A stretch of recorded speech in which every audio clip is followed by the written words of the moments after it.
Mafia का encounter करके अपने आप को बहादुर न समझे। बहादुर वो होता है जो जनता का दुख समझे। सपने में आपने हमें सीएम की कुर्सी का इस्तीफा दे दिया। सपने में ही सीएम बन सकते हैं, असल में आप इसके लायक नहीं हो। ये मत भूलना कि जब रात आती है तो दिन भी जरूर आता है।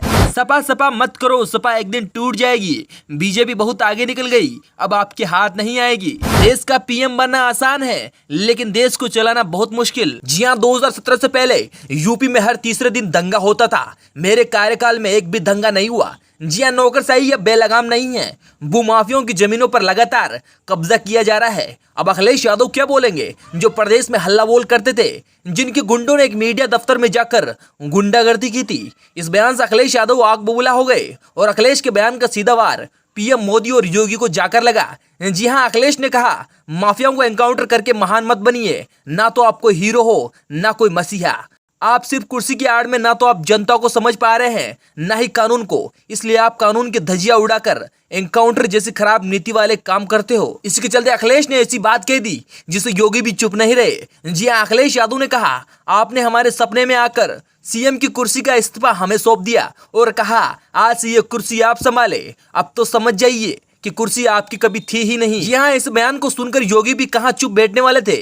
जी हाँ, इस बयान को सुनकर योगी थोड़े से चुप हुए, फिर एकदम से हंस पड़े और कहा, आप सीएम की कुर्सी सिर्फ सपने में ही ले सकते हो, असलियत में आप कुर्सी के लायक नहीं हो। सपा पार्टी ही ऐसी है, एक तरफ सपा के अध्यक्ष सपा छोड़ रहे हैं तो दूसरी तरफ सपने में कुर्सी ले रहे हैं। और बात कुर्सी की नहीं, आप बार बार कुर्सी कुर्सी करते हो। क्या आपको कुर्सी से इतना प्यार, आपको कुर्सी से इतना मोह? हम तो जनता के लिए बने हैं, न तो कुर्सी के पीछे भागते हैं, ना ही धन के पीछे। हमारे लिए तो हम, हमारी पार्टी और हमारी जनता। आजकल योगी और अखिलेश के बीच ट्विटर पर युद्ध छिड़ा हुआ है। जी हाँ, अखिलेश ने एक ट्वीट करके कहा, ये मत भूलना कि जब रात आती है तो दिन भी आता है। आज आपका समय है, आप जो चाहे वो कर रहे हैं, कल हमारा होगा और हम जो करेंगे वो तो आपको अच्छे से पता है। इसी बयान का पलटवार करते हुए योगी ने ट्विटर पर ऐसा जवाबी हमला किया जिससे खुद योगी तार तार हो गए। जी हाँ, योगी आदित्यनाथ ने कहा, सपा सपा मत करो, सपा एक दिन टूट जाएगी। बीजेपी बहुत आगे निकल गई, अब आपके हाथ नहीं आएगी। जी हाँ, योगी के शब्दों का साफ मतलब यही था कि सपा के अध्यक्ष धीरे धीरे सपा छोड़कर जा रहे हैं, तो एक दिन आपकी पार्टी का ना तो नाम रहेगा, ना ही इसकी कोई पहचान। इसी बीच अखिलेश ने पीएम मोदी को भी आड़े हाथ ले लिया और कहा, पीएम बनना आसान है, लेकिन देश की जनता को समझना बहुत मुश्किल है और देश को चलाना उतना ही मुश्किल। बस पीएम बनकर न बैठें और देश के लिए भी कुछ करें। जी हाँ, आने वाले चुनाव में घमासान युद्ध छिड़ने वाला है, क्योंकि सपा की जनता भी कुछ कम नहीं है और न ही बीजेपी की।